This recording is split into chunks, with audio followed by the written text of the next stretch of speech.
All right. Welcome back, everyone, to another episode of the Progression Fantasy Podcast. My name is Joel. I'm your host. And today we are talking Millennial Mage. Now, to help me with this, I have two amazing fellows with me. In the top right screen, we have Paul. Paul's been on here before. He's a good friend of mine. He's been in the Lit RPG community for a while now. He does a lot of merch stuff. He's got his hat on now. I don't know if you want to talk about that or not. Yeah, I'd say so I own the Dungeon Meetup, and I do a little bit of this and a little bit of everything. I primarily aim towards doing merch for lit RPG authors, and in that space, I try to accompany their books and try to promote to just spread the word and you know help out in the community as much as I can. Yeah. So definitely go check him out. And also joining us in the bottom screen, the man of the hour, J.L. Mullins, Yeah, author of Millennial Mage. How you doing? good. Thank you for having me. I feel honored to be here and to chat with you, gentlemen. Yeah, should be fun. This was a very, very good book. I got told about this book through Jared. He does the Long Winded One podcast, and I was on his podcast a couple weeks ago, and we were talking about Millennial Mage, and that was a good time. But no, I was very excited to be able to go back. And so, like, during that episode, I was only able to read book one. Mhm. I was so now I'm in like book I'm probably midway through book three Okay. currently. And I've been really enjoying what I've been reading so far. So I'm glad. Thank you. yeah. To kick it off, would you like to give us a little quick synopsis of the story? Absolutely. Yeah. So, the story of Millennial Mage is a coming of age story for Tala. At least that's how it begins.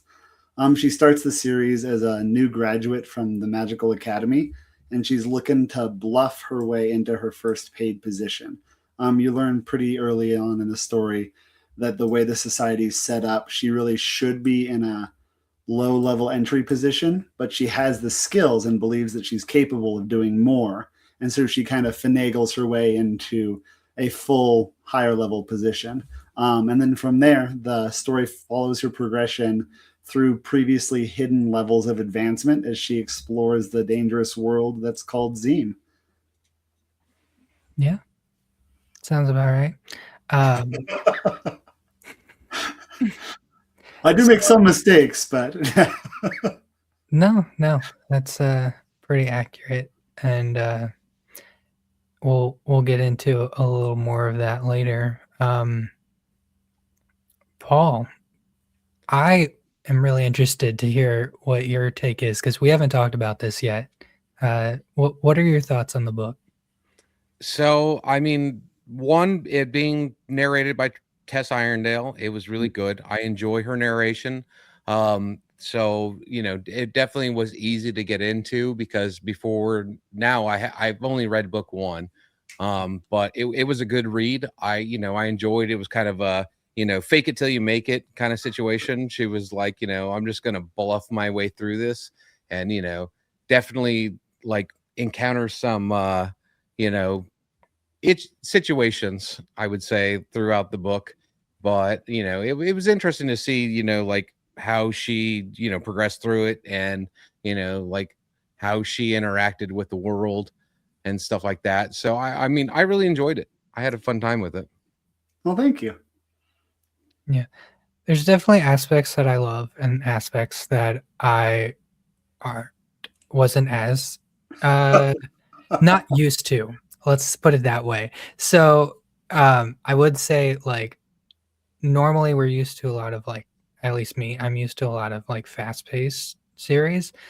getting through like book 3 and being like, she's literally gone to another city and back. All that happened in this, like, but no. So it is a slower pace, Mhm. and that's definitely something I had to get used to.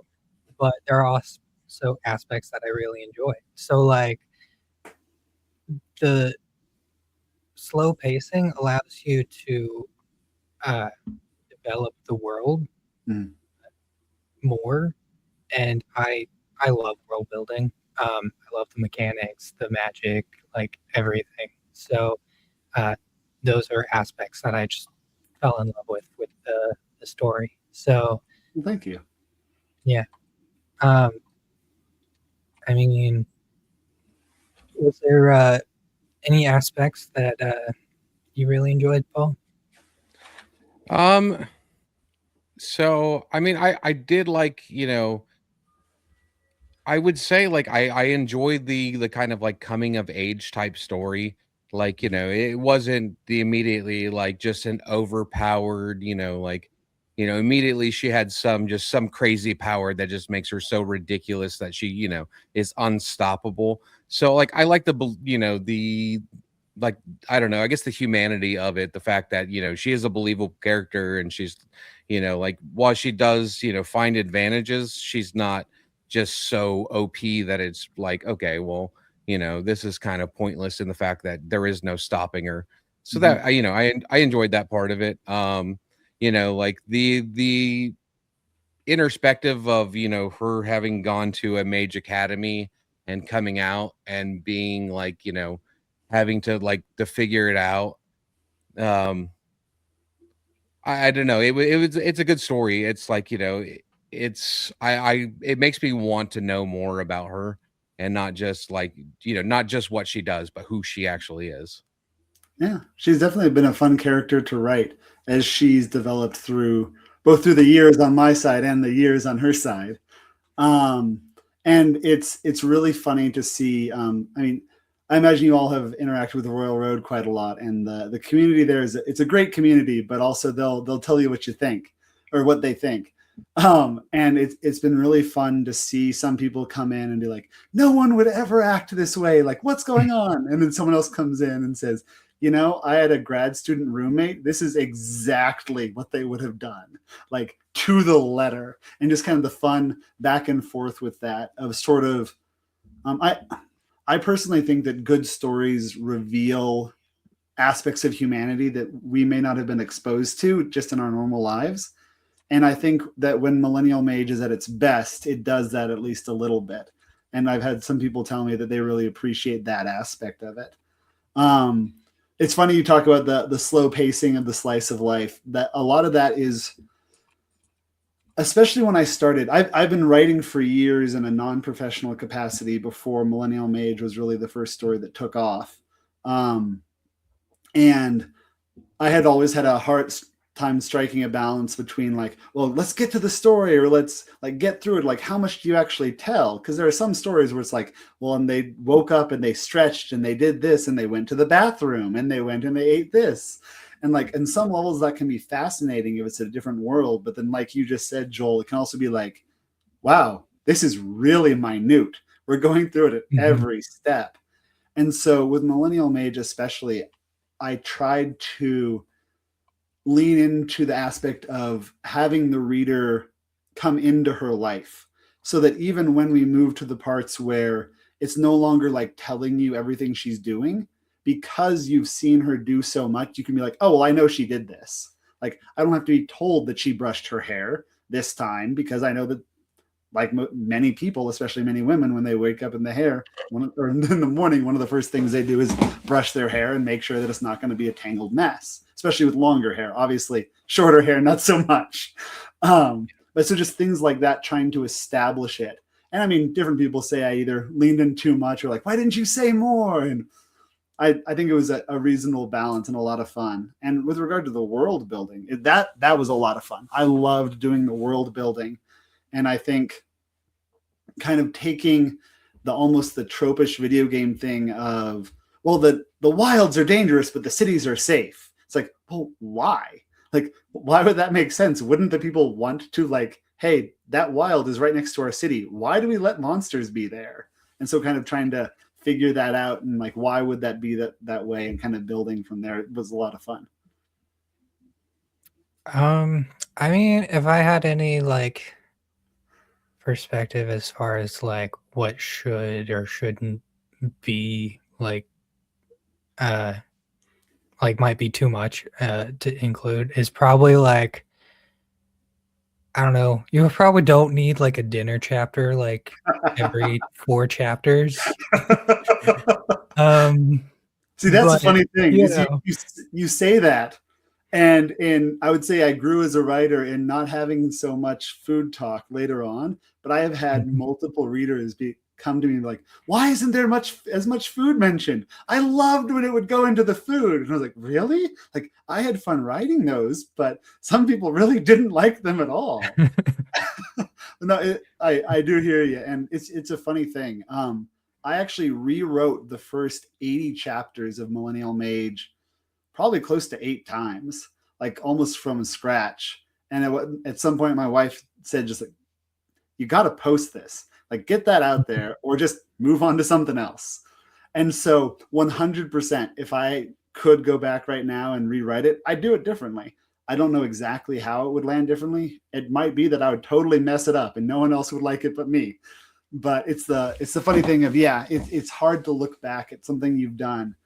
And so 100%, it's a flawed work. It's enjoyable still to me, and a lot of people enjoyed it, but No, I will mean, not claim I think it perfection. is very enjoyable. I'm not trying to like trash it at all. I'm trying to like say more as like, hey, this is like what's going to elevate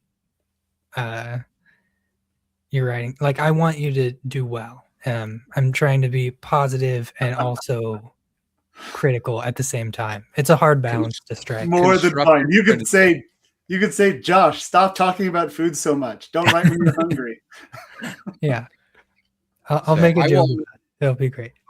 I will always say that if the criticism isn't constructive, then it's useless. So as long as it's constructive criticism, then it's a good thing. Mm-hmm. But so now, when your wife was like, "Hey, you need to post this," is that when you went to Royal Road? Mm-hmm.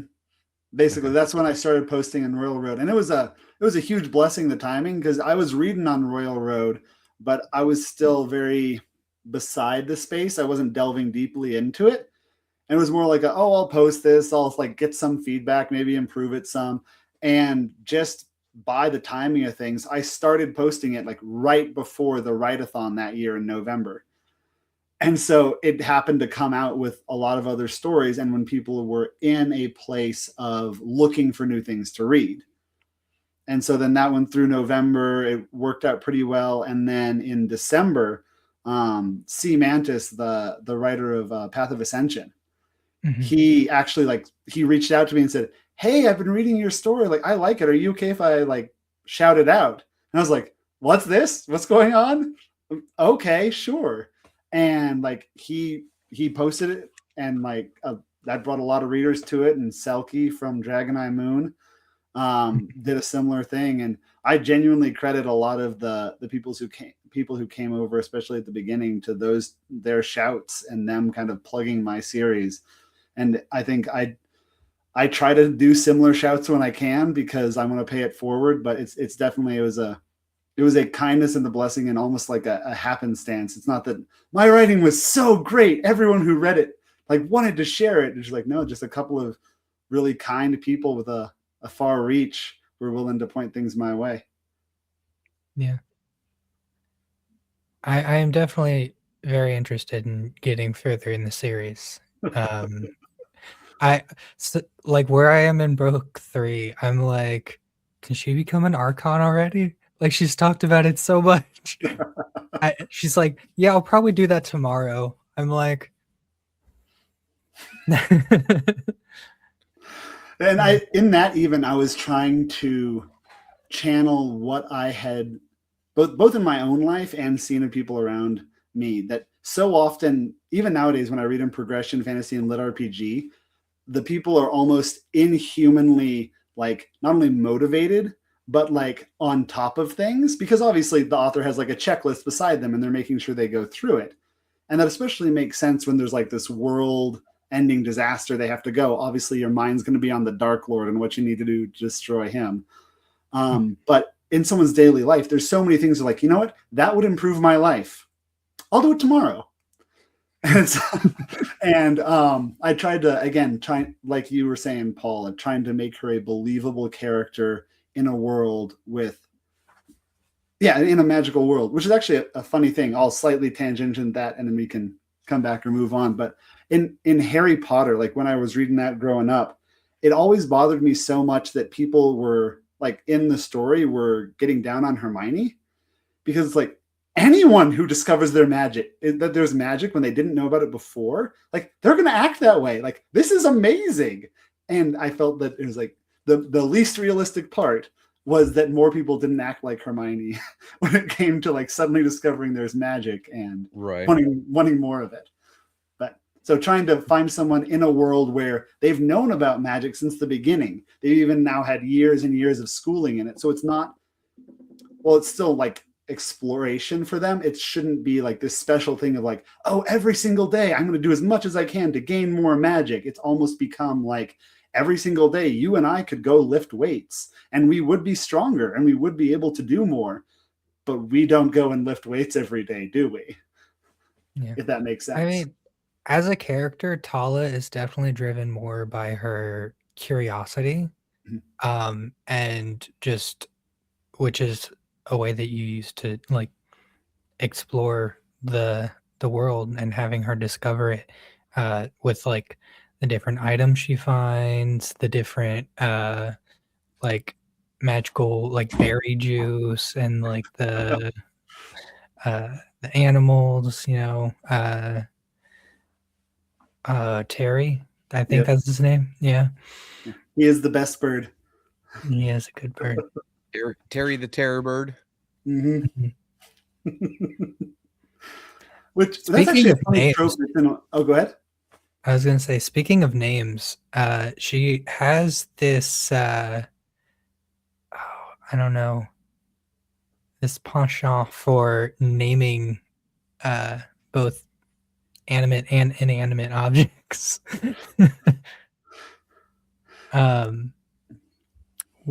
You want to elaborate on that as far as like why you made that decision, and sure, how much you loved coming up with names for things?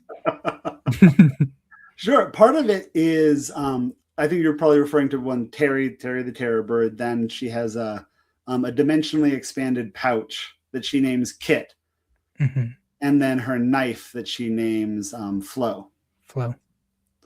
And it's part of that is a writing shortcut, so that I'm not saying like her knife. It's like, oh, I can say Flo sometimes, or other things. Same, like she reached into her pouch. It's like, oh, she got it from Kit. It's just another way of naming it, which is also a really funny thing for many of the side characters that come in, where it doesn't matter what sex, what gender they are. I generally will pick based on who's in the scene and make it opposite, so I can he, she more. Again, just to make it easier in writing. And so that's kind of where, like, why she chose names for them.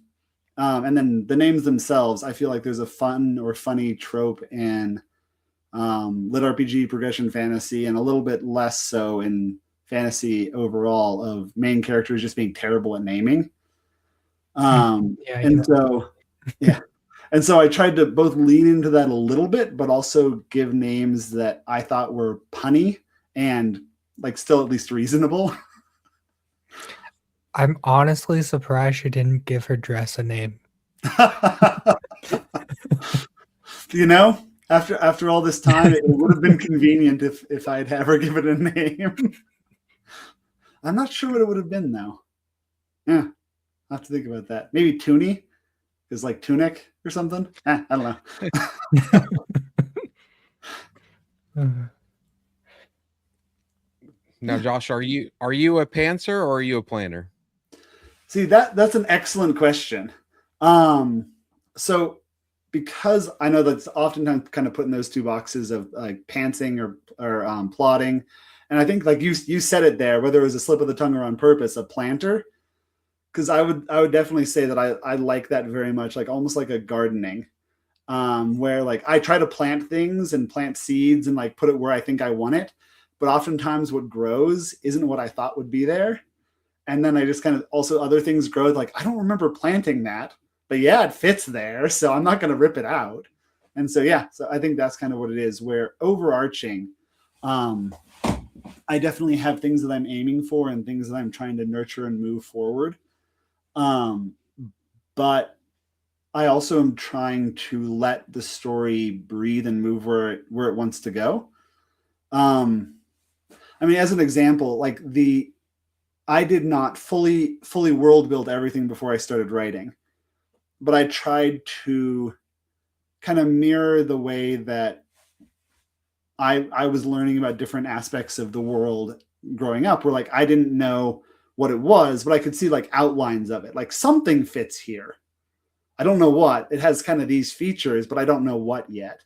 And so as Tala learns about more things in the early books and further on, instead of giving her objects, I tried to give her like gaps in her understanding where she's like finding the outsides of things. And I think that helped the world building land as more real to a lot of people. And also, honestly, it let me go longer before I actually had to fill in that gap. And so then I could pick what fit there based on later on in the story. And so it was a better through line, if that makes sense. Yeah, I think that like, being able to learn along with the character helps, both your understanding of it, because there's sometimes where there's the thing, and the character already knows the thing, but if they don't explain the thing to you, then you're just like, okay, well, I guess we're guessing at what this thing is, which I will have to say that some people are amazing and they come up with that thing all on their own, and they are like, they can invent it. But for me, at least, I'd rather have it spelled out. Having to learn about it with them, involves me in it. Okay, now I know what this thing is, how it interacts, how it works, how, all these things. And so now I have a better understanding of it. So I like that, aspect of it. Very nice. Yeah, no, Sanderson does that very well in his books, where he like drops you in the world. He'll often choose a person who's kind of slightly on the outside so that you learn a little bit with them. But it's far more like sink or swim for his books. And I don't know. I will aspire to his level of world building at some level. His and Tolkien. I'd love to be as good a world builder as Tolkien, but I think most people would. Yeah. I mean, this is definitely making sense with as far as to like some of the decisions that Tala makes. She'll like one thing that comes to the top of my mind is whenever she tries to learn like fighting from the what is it, like caravan guardsman or captain or whatever, and then she gets back to the like original city. Slight spoilers here because this is in book 2, and Holly's like, no, you shouldn't do that. Now I have to redo all this scripting, and you shouldn't work out more. Yeah, and that's something I tried to have the magic system matter. Like, because there's the trope in fantasy of like, oh, the sorceress or mage rocks around like half naked. Like, why? Why are they doing that? And so I tried to build the magic system in there of like, why would they want this free? Why are they fit? Well, because if your body size is changing, the magical tattoos you're getting are going to stretch or distort or change, which might make it do something else, which isn't great in a battle situation. And so, yeah, that was definitely a fun part to write of like, oh, you did this, you improved yourself physically, or at least like got stronger in that. It's like, oh, wait, that actually, like you said, messed up your magic a little bit. Let's fix that before you go boom. Yeah. It's just, it feels like you were like planting different seeds, and then you decided which way you wanted to go based on like Holly's reaction or something. I don't know. A little bit. A little bit was trying to move things through logically. And like most things when we're thinking, at the beginning, you don't have all the information when you get to the end. That's why you're thinking it through. And so in each moment, trying to be like, well, if I were Tala in this situation, I would do this.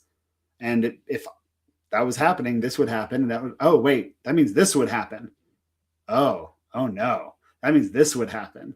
And that kind of builds again in the more slice of life story, which this this series begins as. I felt like that was far more true than trying to have again that like overarching like thing. Obviously, we try to have the overarching plots of her progressing in rank, her seeking to get rid of her debts, her figuring out that different thing. So it's not just a meandering through the wilderness story, but it is more, following a day-to-day thing rather than a step-by-step, the 10 easy steps to defeat the demon lord, which is also a great story. Yeah. Are you still writing this series on Royal Road? Are you still releasing, chapters to it? Yes, sir. Yeah. The end of book 14 is coming up on Royal Road, and I am actively writing and releasing book 15 for Patreon. And that is looking like it's the final book of the series. I may come back and tell side stories, and there's a very small possibility that this will go into book 16. But the last thing I don't want to try to milk this series for all it's worth. I want it to be a tale that I'm able to put a nice pin on the end of, partially because I feel like I'm just starting out as an author, especially as a professional author, and having a longer series that is enjoyable and hopefully done well will be something that I think helps me going forward and helps readers be able to kind of trust that I'm not going to be writing into the wild blue yonder. Yeah, no, Yeah, I'm definitely sorry, go ahead. Oh, I was going to say, I mean, it's good that, you want your story to come to a natural end rather than trying to force it into a place where, like, okay, I'm writing exactly this many books and this is what's going to, occur. And so you kind of, you either write yourself into a corner of, like, I have to hurry up and get all these things done because this is how many books I said it was going to be. Or you end up just dropping a lot of storyline because it's like, well, it needs to be done now. So it's over. Yeah. So unsatisfying. I mean, I've read series like that, and it's just like, and that's a hard balance because I feel like the horror of so many things recently have been people being like, well, I need to close every door. I need to answer every question. Like, oh, where did his vest come from? You may or may not know what series I'm talking about. It's like, and it takes away the magic. It makes the whole world, the whole universe just seem so small. But also you don't want to, like you just said, Joel, leave all these hanging plot threads out there of like, wait, what happened with this and this and this and this? Mm-hmm. And so hopefully when this series lands, I'll find the happy medium where the things that need to be answered are answered, but there's still open questions that are more satisfying and interesting than, why didn't you answer that? If that makes sense. Yeah. I think say then you could. So for me, I definitely want like proper warning that the series is coming to an end, like a book or two ahead of time, and then also like it to not feel rushed and also for it to be satisfying, if that makes sense. That is my ideal like closure to the end of a story. So a series go ahead. Of course, I'll get to the last book and I'll be like, I don't want to finish this because I don't want it to end. So a series that is in the progression fantasy genre that I don't hear mentioned very much, that I feel like did this very, very well, is the Alex Virus books. It's, I think, 12 books in total. He's a diviner mage, and it's set in England. And it follows him as he's progressing. He starts out, and by the end, his magic is still the same, but he's gotten way better at using it without it like blowing up to like he's the most OP character ever. And it comes to a very satisfying ending where it's like, oh, huh. Like, again, like you didn't tie up every single thread of everything. You can see where things are going. And I'm satisfied. Like, this is great. Yeah. Yeah. Well, I would say that also leaving, you know, a little bit of, you know, mystery and intrigue also gives the possibilities for, you know, if you ever want to come back and, you know, like, oh, well, writing us, you know, a side story on, you know, they went to that town and this was, or they met this character and then, you know, that character was really interesting and they weren't fleshed out. So now we can jump into that of that character and flesh out that character and stuff. So, you know, that is nice. You don't have to, you know, necessarily answer every question. Yeah. And it's the hard thing, especially for questions where there's so much things like in daily life, you and I go around like we don't ask or think about it because we just know. But for someone reading about our world who wasn't from here, they'd be like, well, why not all these things? And so trying to write in that secondary world where it's like Tala's never going to think about this because she just knows it to be true. So how can I ever convey that to the reader? And so trying to find that and weave that in is interesting. Yeah, it's interesting to see where her understanding was at the start of the series, because there's a lot of things that she didn't know about being a mage that she just wasn't told about, that we as a reader are discovering at the same time she is. And yeah, that's very interesting to see. With like, normally if you're in a fantasy world and you grew up there, you would know like these things, but the reader doesn't know, and she's like discovering it at the same time that you are. So it sort of, I don't know, it gives this feeling of like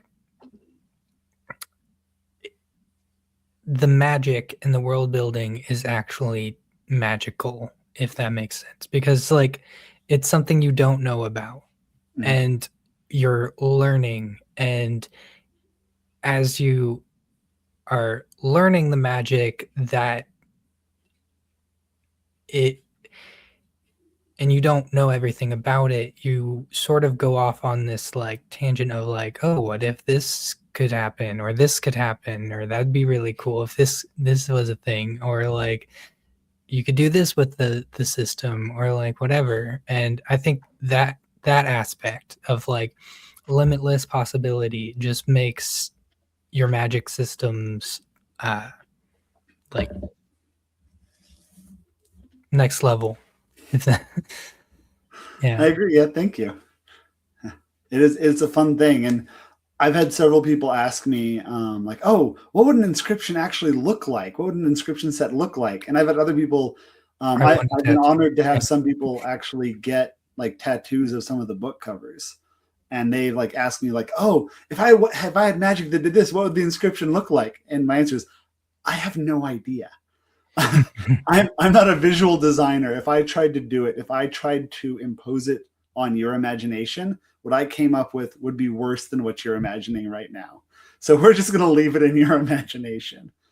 And I think that's one of the things that novels, like written or audio, has that's superior to a lot of modern content with regard to movies, TV shows, even video games, is we can leave things in the hands of the reader and hands of the listener of like, I mean, you can just say the woman was beautiful and everyone's going to think of something slightly different. The man was handsome. The man was beautiful. Like everyone's going to think of something slightly different.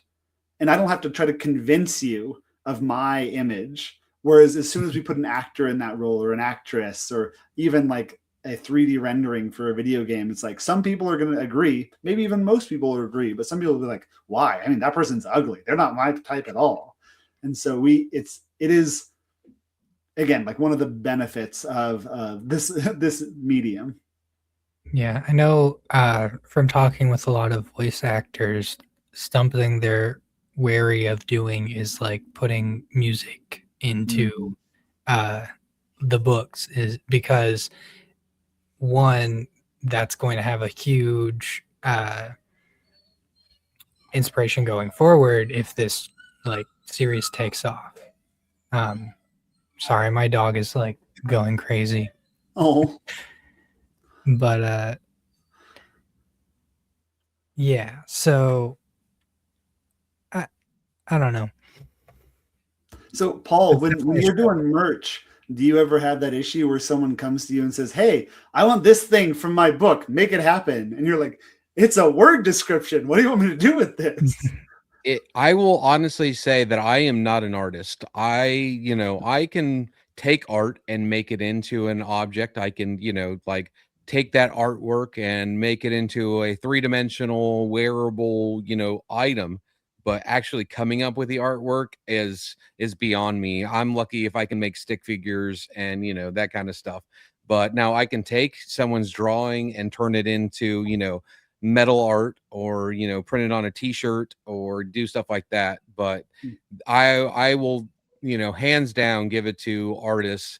Being able to take a word description and make that into a tangible like item is an amazing ability that I appreciate. And I was going to say, like, I'm actually looking at your artwork for your books right now. So who is your artist, and what was some of the inspiration for the covers for your books?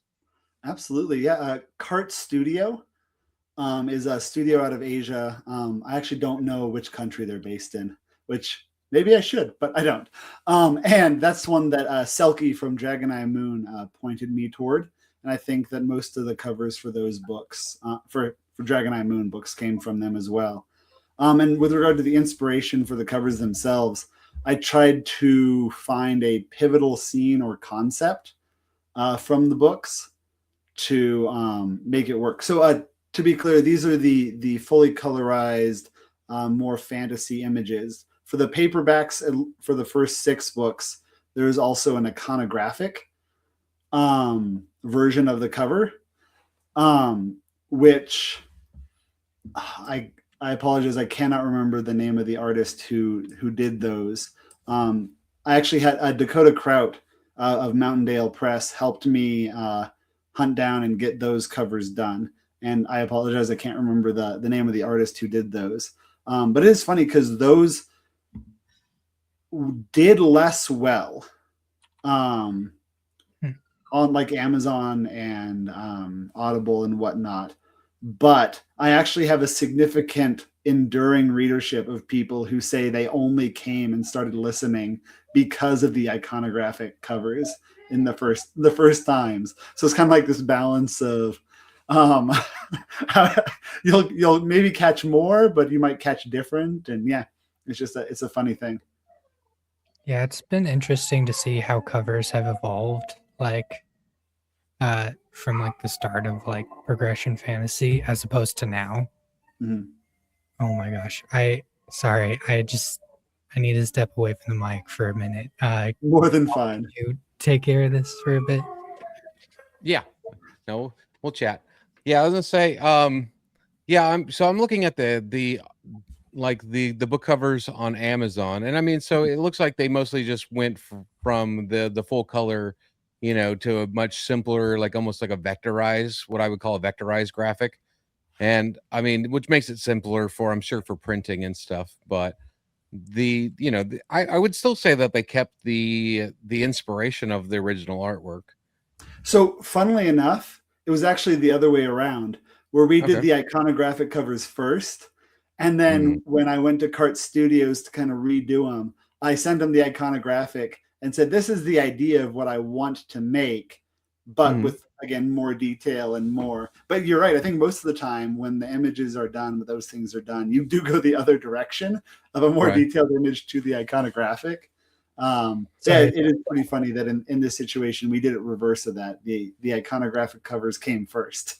Right. Which, like, okay, so depending on the medium I'm working in, like if I'm working in a t-shirt, like say a t-shirt print, you want more of the, the full color, aspect. Whereas if I'm doing, say, like laser engraving, I want the, the simple, like, because it doesn't transfer as well. The like the minute details don't transfer as well to, say, like wood burning or something like that. So, those covers would work well for, like if I was going to engrave it in glass or put it on wood or something. Whereas the full color, like if I was going to literally print that on something, like it's just so much more visually engaging. Mm-hmm. Mm-hmm.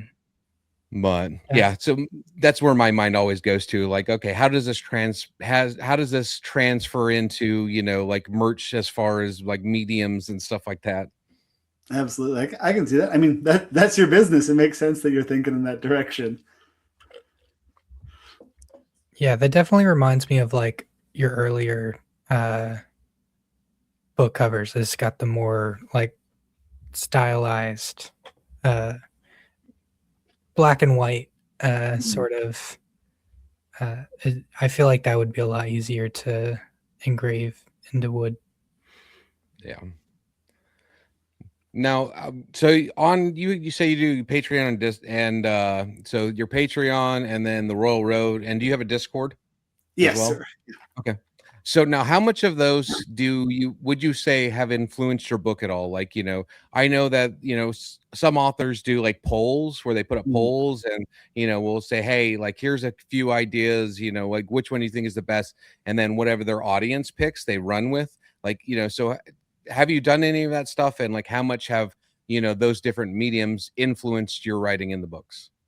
That's a great question. So I haven't ever done any polls, really, not in that sense, at least not on Royal Road. So let's see how to best answer this question. First, I have a group of beta readers that have just been fantastic, and they get things before it goes to Patreon, and they very much have occasionally said, like, Josh, you need to shift this, or wait, didn't you say it was this way? I was like, you are right, I did. I need to change that.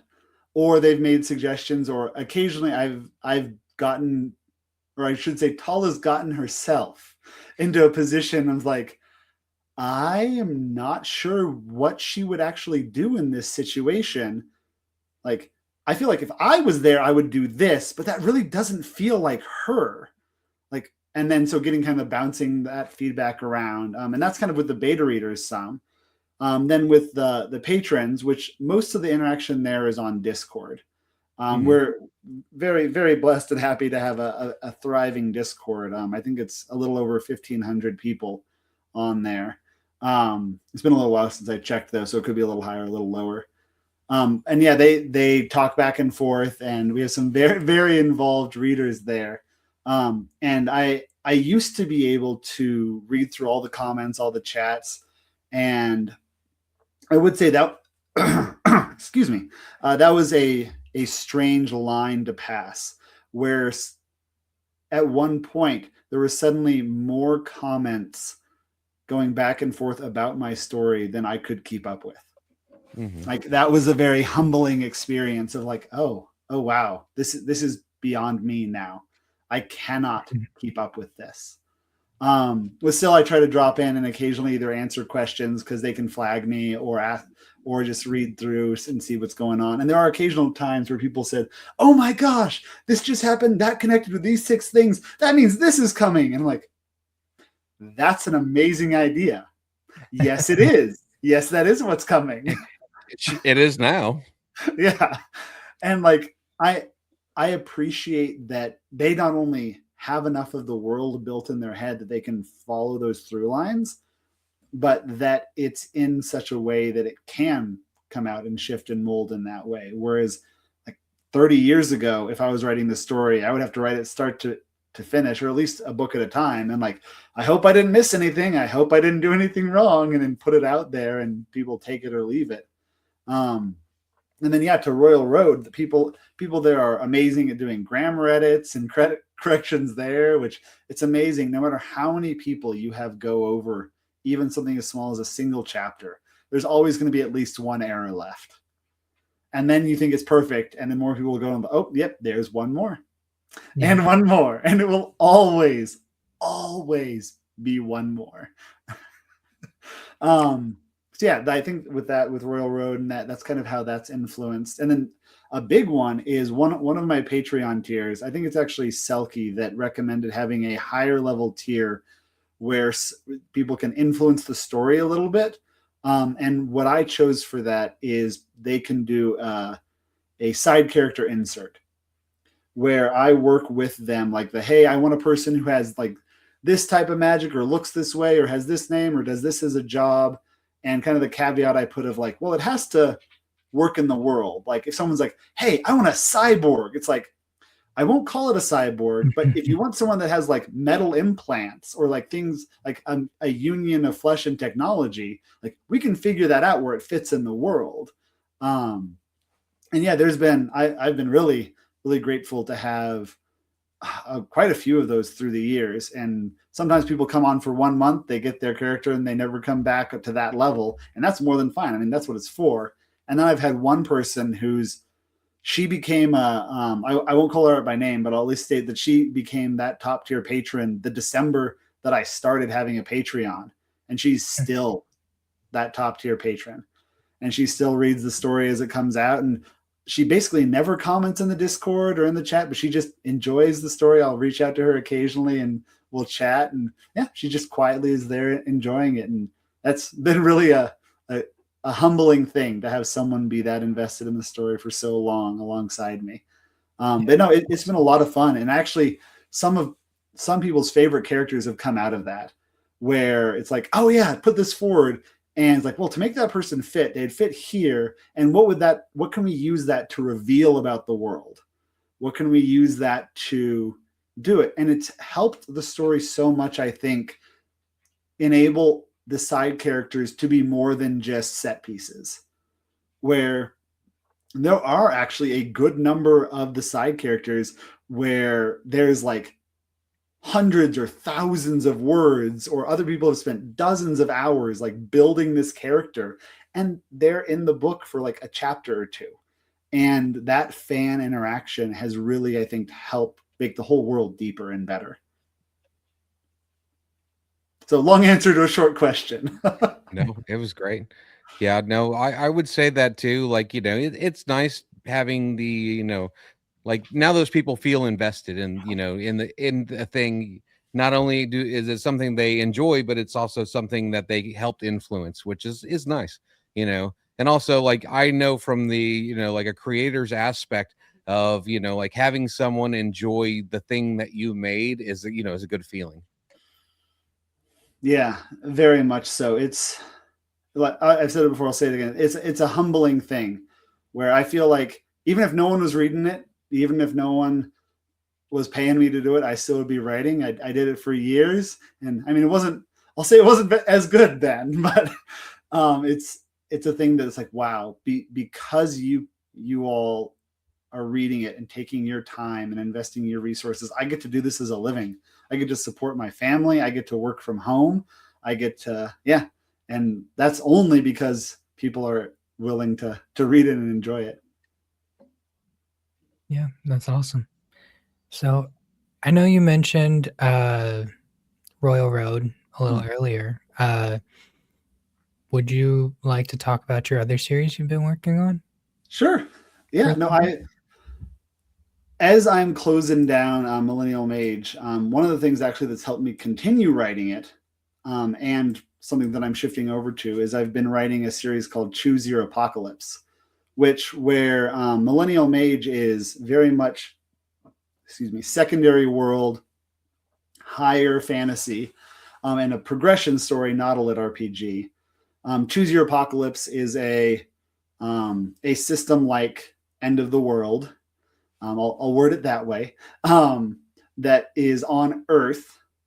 And so in that, it's a brain break from Millennial Mage because it is so different, but it still also keeps the creative parts of my mind working. So it's not like a brain shut off, which I have some things that I do for that. But it, again, like kind of helps churn up my creativity while letting my brain not have to work in the same way. And so that's a story that follows. Do you want me to give the short little description of it? Yeah. Or? Yes, Okay. please. So that follows Alex Johnson kind of at the advent of the system apocalypse, as multiple worlds are combined in integration, and he's sadly killed. And so the powers that be, they offer those who would have otherwise died an apology tutorial. where they can choose their apocalypse in which to either die or excel. In essence, that comes from interactions with management in bigger companies where there's always some level of like, yeah, some bad things are going to happen through this project, and we'll be willing to just pay out damages if they happen, or like mitigate it where we can. And so he's kind of he suffers as one of the unfortunate 10% that would have been killed by their shuffling of worlds together. And the system, because it's not a benevolent system, but it does try to enforce some evenness. And so they're like, well, no, you can't just come from above and kill him. So you've got to offer him an option. If he wants to die, if he wants to throw himself down a dragon's throat and get eaten alive, I mean, we're not going to stop you, but you got to give him a chance. Mm-hmm.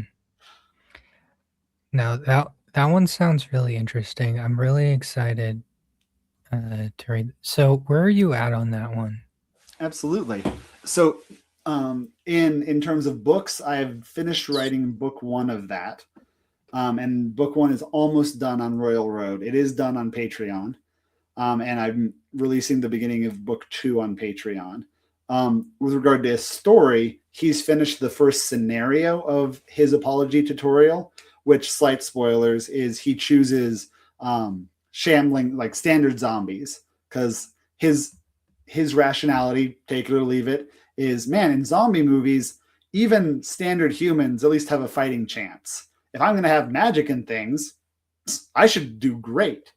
And so obviously it doesn't go perfectly, but it's that sort of thing. So he's in an undead zombie scenario to begin with, and that's book 1. And then book 2 is basically a second scenario that finishes out the apology tutorial. And then at the end of book 3, those who survive get back to Earth and then go from there. And so, yeah, I'm writing that second book right now. And then for the first 3 books are actually, I'm very grateful to be contracted with Athon for those 3. And so that should be nice. It's far more in their wheelhouse as a lit RPG, a full lit RPG, than Millennial Mage was. So I think it's a good fit for them. Yeah. I'd say Athon's done a lot of great things lately, and they seem to be popping up everywhere. So it's great to see all the great things that's coming from them, and all the people who are working with them. Hopefully, it elevates everyone. Yeah, very much so. And it does seem like they care about what they're doing, and it's not a purely money-making venture. I mean, I'm glad they're making money at it, because that's how they're able to keep doing it. It's not altruistic, obviously, and it shouldn't be. Again, because how they're putting food on the table, but it definitely seems like they're doing it because they care and because it's something that is actually of interest to them and a passion of theirs. Yeah. I don't know who their like talent scout is or what, but they have an absolute phenomenal list of authors and book series that they've published. So yeah, I definitely feel very honored to be among that list, even though it's not published yet, and it won't come out till I have all the first 3 books to them. Mm-hmm. So not both technically an Athon author and technically not an Athon author. So you may see me at their booth, or at least adjacent to it at the con. But yeah. Okay, so it's contingent.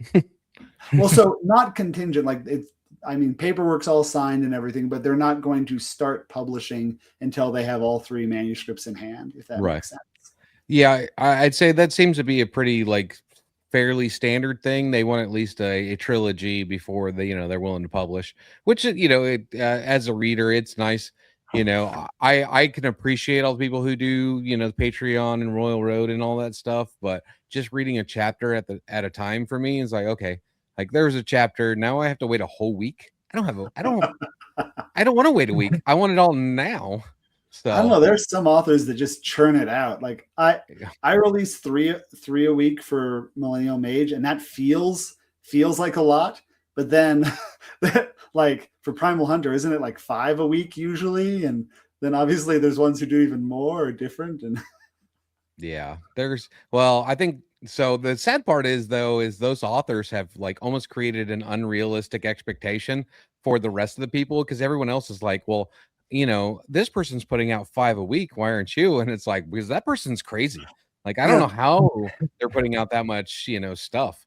Like, if you look at traditional publishing, like, a book a year is just a perfectly normal standard. Whereas, Yeah. like if you go to Lit RPG and people are, like releasing a book a month, and it's like, this is ridiculous. And people are still like, well, it's been a month and I don't have a new book. Where's my new book? And it's like, okay, guys, like let's settle down. Like, they're trying their best. I'd rather quality than quantity. And so like I appreciate all the people who put out that much, but at the same time, I'm like, okay, guys, like that's not a normal standard. We should try to, idealize. Yeah. And then there's even the crazy ones like Eric or Always Rolls a One, who writes A Soldier's Life and World Sphere. It's like he's working on something like 4 series at a time and putting out multiple chapters for each one every week. It's crazy. Like, and they're good. Like, I'm quite honestly, A Soldier's Life is one of my favorite series. Like, it's funny because, like, in many ways, there's nothing specifically unique about it. It does have many unique aspects, but it's nothing like, oh, and there was a dragon here. I never was like, no, it's nothing like that. It's nothing crazy, but it's just good. It's just enjoyable. And yeah, I aspire to that level of creativity and that level of good writing, if that makes sense. Yeah, I don't know how I don't know how he keeps like, the story separate in his mind. Like I would be so like, like which story? Because I mean, I have the problem. So I'm primarily an Audible user because I have dyslexia and some other stuff. So like I do only Audible, and I get, sometimes I'm confused, especially if, 2 authors are using the same narrator. If I jump between stories, I'm like, I don't know which story I'm even reading anymore. And there's certain narrators like, Travis Baldry or Jeff Hayes, or, there's, a few of them out there that they have so many series that they're narrating that you're like, I don't even know what book I'm reading anymore. Like, why is this person in this book? Like, I don't remember that. And you're like, wait, that's because I'm not reading that book. I'm actually reading this book. And yeah, so like it does get confusing sometimes. And I don't know how Always Rolls a One keeps his story straight, because I would totally be like, oh, like, this character, wait a second, this character's not in that book. This doesn't make any sense at all. So yeah, I appreciate the level of brain, like manipulating he's doing, because it's crazy. Yeah, and it's really funny. Even with just 2 stories that I'm working on now, I'll be writing through, and occasionally in Choose Your Apocalypse, I'll be like, and Tala did. Wait, nope, Tala's not here. It's like, Yeah, that was me for I don't know, DCC, where you have like Travis Baldry as like a cameo appearance. I'm like, wait, what am I listening to? Travis is in this. What? Yeah, DCC is I know another that one voice. that it's they've had so much talent, involved in that series. And like just the fact that they got God, I can't even remember his name now, the actual actor to Patrick Warburton. Patrick Warburton to voice a character on that book. And like I love everything that DCC is doing. I'm a mod on like most of their stuff, and they've elevated the whole genre. But at the same time, like it's people have these expectations now of like, well, why isn't your stuff that way? And it's like, okay, like I understand that they're doing great things and I love that, but that's not everyone. You can't expect everyone to be at that level already. Like let's get everyone up to that level, and then cool, we'll be there. But you can't expect everyone else to start at that level. yeah, I mean, I feel like as I'm reading more and more of the genre recently, there's been a lot more of inspiration coming from DCC. Like, I don't know if you guys have noticed that or not. Yeah, I think it's just brought so many, other people who would have never found the genre into the genre. Like there's so many, like, now it doesn't matter where you go on which social media, you go to TikTok and there's, people talking about it. There's, like everywhere. It's everywhere. And I mean, I love that. I love the fact that it's gained so much attention and that it's brought so many more people into the genre, which is great.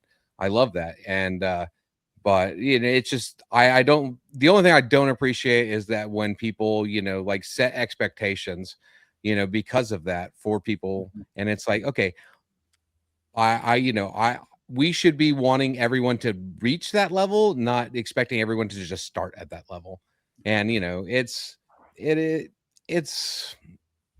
I don't know, it's a double-edged sword, I'd say, in the fact that, I both love it and the fact that God, I'm sorry. I'm getting attacked by flies out here. This is the only thing I don't like about weather warming up. Kind of got off on a tangent, but why don't we start wrapping up here? We're at the 1 hour mark, so why don't we let people know where they can find you? I don't know who would like to go first. I can, sure. Jonathan? Yeah, Sure. Josh, you go first.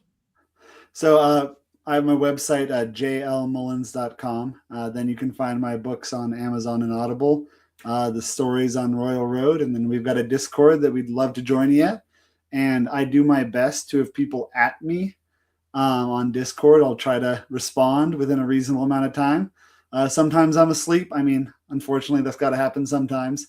And I would say that that's not been abused so far. So as long as you continue the trend, I'm happy to chat with you. That's what good moderators are for. Yeah. Yes, sir. Oh yeah. That was another huge blessing is I had one of my earlier patrons was a Discord guy, Dax. He came in and he's like, "Hey, you don't have a Discord. Can I build that for you?" I was like, yes, please. Yeah. Yeah, it's it's a good community. It is indeed. So, Paul? Paul, yeah. So- where can people find you? So honestly, just random social medias. If you search up the Dungeon Meetup, which hopefully you can actually find the right one, but you can find us on Facebook, Instagram, TikTok, all the things. We're still working on building our website, or you can, if you find me, I'm on Discord as Noodle Dragon. There's that's where that name comes from. I'm active on Lit RPG. On, like I said, I'm a moderator for the Dungeon Crawler Carl.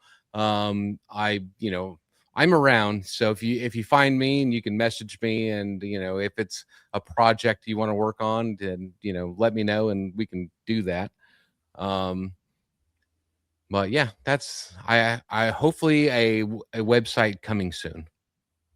Oh, also conventions. I will be at Jordan Con next week, and then right now we're at that one, and then we'll be at Lit RPG Con in July. Yeah. I will definitely be at Lit RPG Con. I unfortunately am not going to be able to make it to Jordan Con, but I'll definitely be at Lit RPG Con. Yeah, probably should have mentioned that as well. Yeah, I'll be a panelist at least one panel at Lit RPG Con, and so I should be wandering around. I'm the guy with the beard and the vest. Probably not the only one, but I'm one of those. You just have to find all the guys with beards and vests and be like, Yeah. "Are you?" No. Yeah, but Progression Fantasy Podcast, obviously found this episode. You found our YouTube.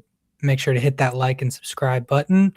Also in the description, there is the Discord and also a link to the Audible and Amazon for Millennial Mage. So if this episode sounded interesting at all, definitely go check that out. And well, if we still have yeah. a few minutes, don't forget about what you're reading. Oh yeah. So what have you guys been reading? I don't know if you've had that pulled up or not. Sure. I mean, with The Mark of the Fool just ending recently, the last book coming out, I am diving through that whole series. So I haven't gotten to book 10 yet because I wanted to reread through the whole series before I did that. And I'm almost there. Like you, Paul, I'm doing audiobooks. So that's something like 250 hours of audio. I'm not quite all the way through it yet, but I'm getting there. So that's been filling my thoughts. And then J.M. Clark does a great job on that series. Highly recommend it. And yeah, he's a good fella. And then the kind of one I recently finished, although that's out, is 12 Miles Below. That's one that I hadn't come across before. And then I can't remember who recommended it to me, but I just ate it up. It was fantastic. So is that a progression fantasy? It is. Yeah. It's a far future, like it's a sci-fi progression fantasy. It is not a lit RPG. Unless I'm misremembering something. I would say that we're fairly lenient too, because there's so many like books in that, people are like, like in the lit RPG space, and it's like, okay, that's not lit RPG at all, but we accept it because it's yeah. I would say like if you said it was lit RPG or progression fantasy, a lot of the times those terms are intermingled, especially as far as like community goes. Like it's the same exact community. But as far as like book series go, I'd consider like lit RPG as like actual game mechanics. I don't know, like leveling up or something. I don't know. Yeah. Some sort of game mechanic in there. So Paul, what have you been reading? Yeah, Paul. So I went through a few lately. I did read The Noob Returns from Ryan Rimmel. I've read all the books in that series, and it's a series I love.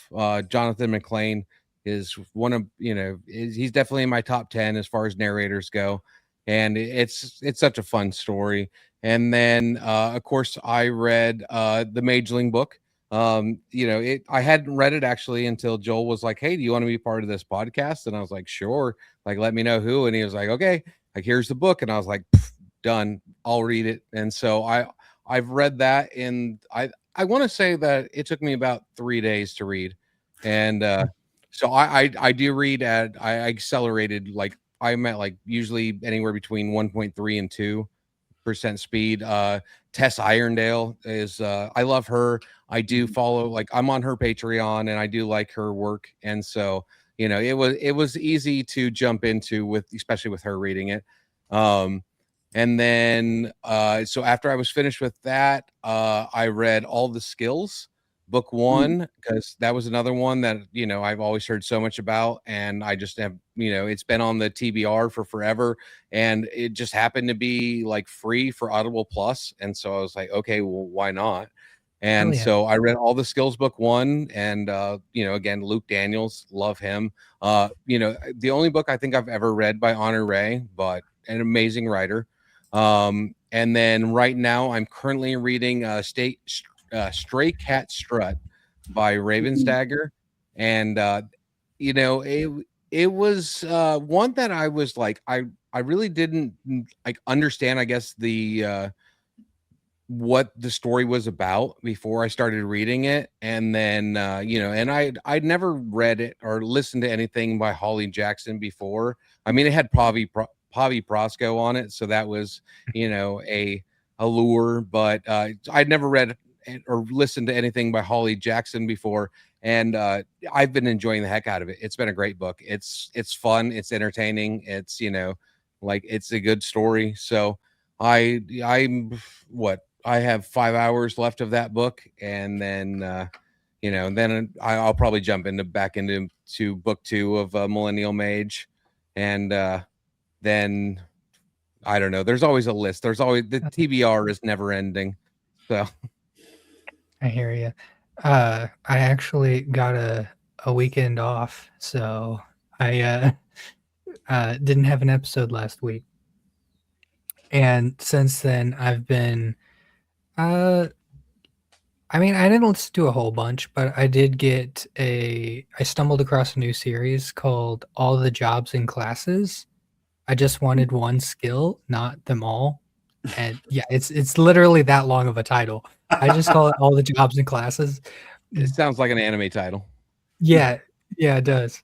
But no, it was phenomenal. I absolutely enjoyed the heck out of that one. And then also I read Skill Eater, book 3 came out. Very good, very good. And then what's coming next? We're gonna have Adam Beswick coming on at the end of the month. So I'll be reading his new series, and we'll be having him on for that. So stay tuned. Very nice. Well, thank you for having me. I feel honored to be here, and it was a lot of fun. Yeah. Yeah. Had a great time. All right. Well, thank you, audience, for stopping by. And on that note, bye. Bye. Take care.